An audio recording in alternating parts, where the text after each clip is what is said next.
Tonight, America is in grave danger.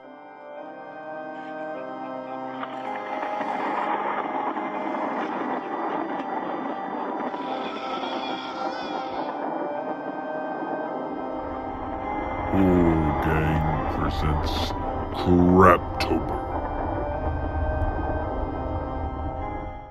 Welcome back to Crap-Tober. Today we have the Headless Horseman from 1922. And yup, that's right, our first horror film from the 1920s. The Headless Horseman is a legendary Halloween horror story. And just seeing it on film for the first time in the 1920s had to have been really cool. I love the scenes where it shows the pumpkins in the creek and just the fall atmosphere. It's really fun to look at. Atmosphere is important for horror films in the 1920s, and this one has a really good atmosphere. And of course, this movie is the first adaptation of the short story written by Washington Irving.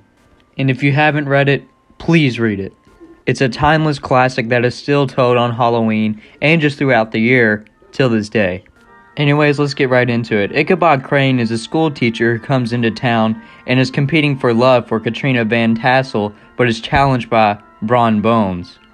Later at the party, they tell the story of the Headless Horseman, and on Ichabod Crane's way home, he begins experiencing weird stuff.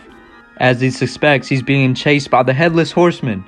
It's really suspenseful, and the camera work here is done pretty well, especially for 1922, but as Ichabod tries to cross the bridge, he is hit with a flaming pumpkin. After that, nobody knows where Ichabod went. His pupils awaited for him the next day, and he did not show up. Therefore, it is believed that the Headless Horseman killed Ichabod Crane. And it leaves it up to the viewer. Do you think it was Bron Bones, or was it actually the Headless Horseman? Who knows? Now, this isn't the best adaptation of the book, but everything has a beginning. There's just some questionable scenes, like, what am I watching? Like, for example, look at this. Is this dude getting his feet scrubbed? Although I wish you could have seen the Headless Horseman more throughout the film, because that's really what we're here for, is the monster. He's only really there towards the end when he's chasing Ichabod Crane. Still though, I wish he was in it more. But seeing a Headless Horseman film done in the 1920s is really cool and the atmosphere is good.